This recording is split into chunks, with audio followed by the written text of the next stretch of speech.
You have the hottest country in the world. We have the hottest country in the world now. We're taking in hundreds of billions of dollars. We have the highest stock market we've ever had. We have the best numbers we've ever had. But we have hundreds of billions of dollars pouring into our country.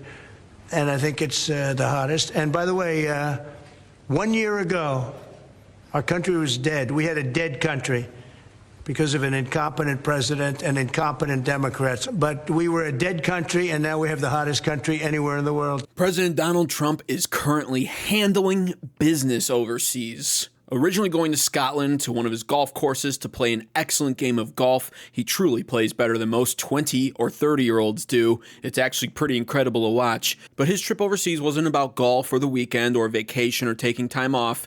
He is still working on behalf of the American people. Meeting with Ursula von der Leyen about the European Union trade deal agreement with America that is currently in the works. It's getting pretty insane. And I want to point out something right here. This was Ursula von der Leyen back in April. This was her on April 3rd. Take a listen to this and let this video be the point of reference for how drastically things can change in just a few months when you have a leader like President Donald Trump in office. I know that many of you feel let down by our oldest ally. Yes, we must brace for the impact that this will inevitably have. Europe has everything it needs to make it through the storm. We are in this together. If you take on one of us, you take on all of us. So we will stand together and stand up for each other. Our unity is our strength. Some pretty tough talk from that female European Union leader right there. That was on April 3rd after Trump announced his Liberation Day tariffs. However, fast forward just a few months to current day, July 27th, 2025, and her tone has switched up quite a bit. And you know, the thing is, it's because over there in the European Union, they're just not used to supreme alpha males like President Donald Trump, bottom line. And who can blame them? It's got to be shocking to be sitting in a room with an absolute unit of a man like President Donald Trump, who never stops working, the best salesman, negotiator, and peacemaker of our time. She's probably sitting there in awe, looking at what true masculinity is, because over in her country, they forgot what that is. So take a listen to the switch up in tone from Ursula here. Thank you very much, Mr. President. Thank you very much for inviting me here. Indeed, it is today about trade between the European Union and the United States. We're together the two largest economies worldwide. Right. If you look at the trade volume, it's the biggest trade volume globally with $1.7 trillion among us. And if you look at our markets, it's a huge market, 800 million people if you take the United States and the European Union. So I'm very much looking forward to the discussions we will have now. Our staff have done some of the heavy lifting, but now it's on us. Yeah. And you're known as a tough negotiator and deal maker. But what fair. is in front and fair. And what is in front of us? That's less important. If we are successful, I think it would be the biggest deal each of us has ever struck. So I'm very much looking forward. Ever struck by anybody. That's true. Yeah. That's true.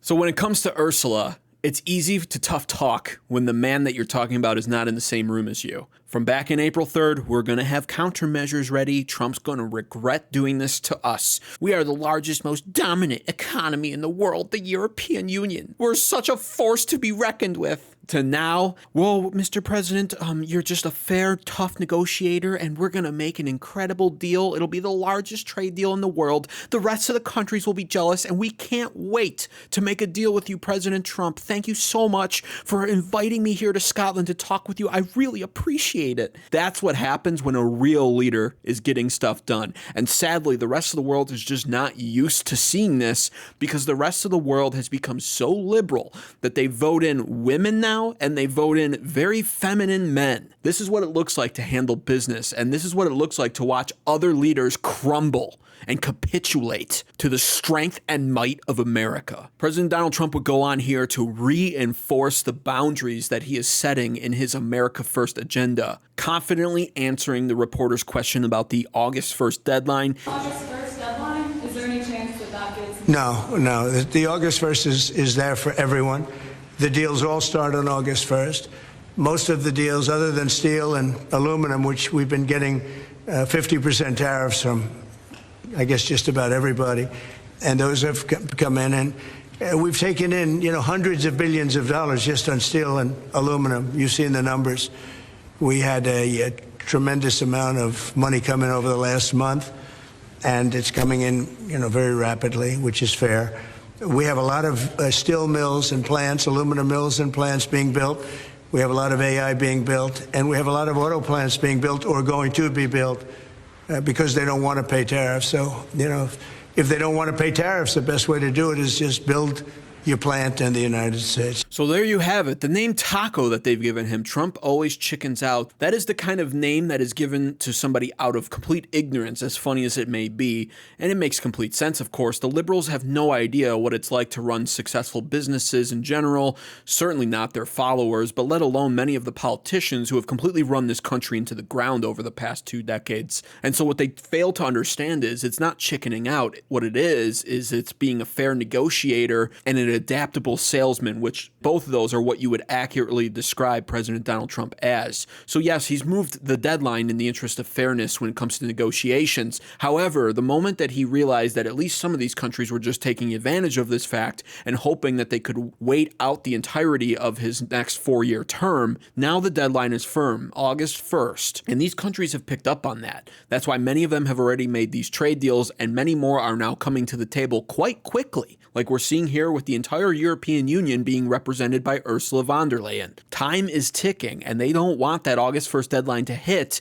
and just be imposed and slapped with tariffs without at least having a fair at-bat at the negotiating table right in front of him. So here she is now, begging for an opportunity to make an actual trade deal, last minute albeit, but they are coming to the table, and we're now seeing trade deals being done seemingly daily, as these countries now realize it's time to get them done because August 1st is coming very quickly. President Donald Trump would also go on to go into some detail, shedding some light on what he expects out of a trade deal with the European Union. Take a listen. What do you expect from the Europeans in terms of opening their markets to American products? Well, they have to open up to American products. We're open to European products, and we have been for forever. I don't think we have... We just about don't have any. I don't think we have any product we say you can't sell. I guess you could get a little bit cute with chips, but that's, a little bit different category too. No, Europe is very closed. We don't sell cars into Europe. We don't sell essentially agriculture of any great degree. They want to have their farmers do it, and they want to have their car companies do it. I'm not saying anything that nobody knows. We have a rough situation. If we want to sell cars in Europe, we're not allowed to. And as you know, they sell millions and millions of cars, Mercedes, BMW, so many different, Volkswagen, so many different cars, and so many millions of cars. I would imagine number one, I didn't look at that, but I would imagine number one by far, more so than even Japan. Japan sells a lot of cars too. But the Japan deal worked out very favorable, very good. I hope for them too.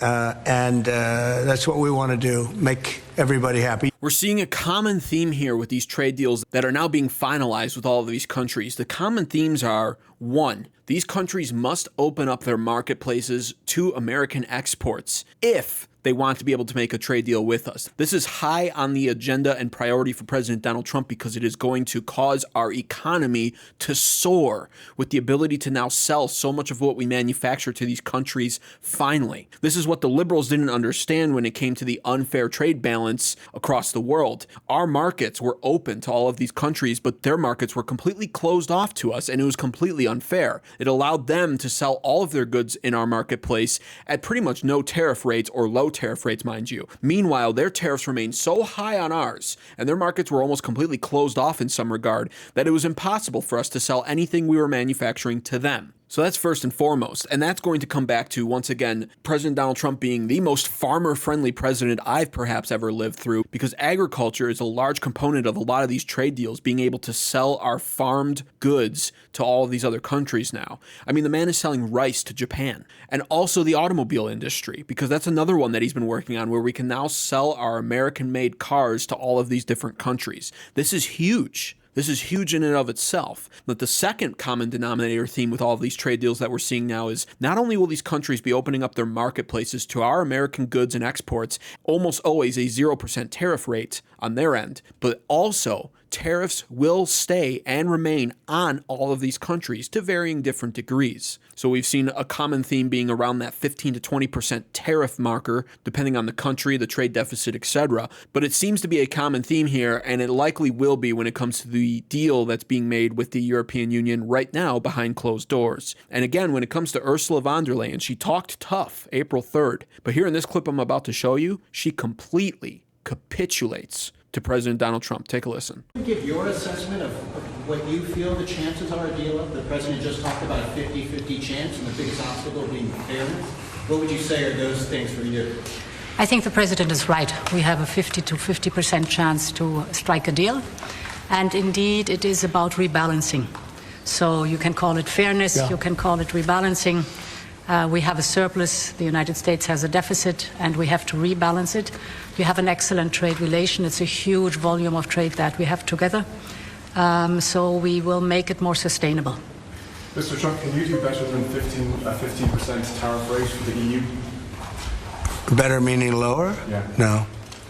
And so there you have it. On one end, you have Ursula von der Leyen saying, yes, we have a trade surplus with America and they're in a deficit with us and we must make this fair. We must strike a deal with them and we are ready to do our part to be more fair with America, including opening up our markets and paying tariffs. And then on the other end, you have Mr. Alpha Chad Trump over here being asked by an interviewer, is there anything the European Union can do to strike a better deal with tariffs to get lower than 15%? And just straight up the answer is no.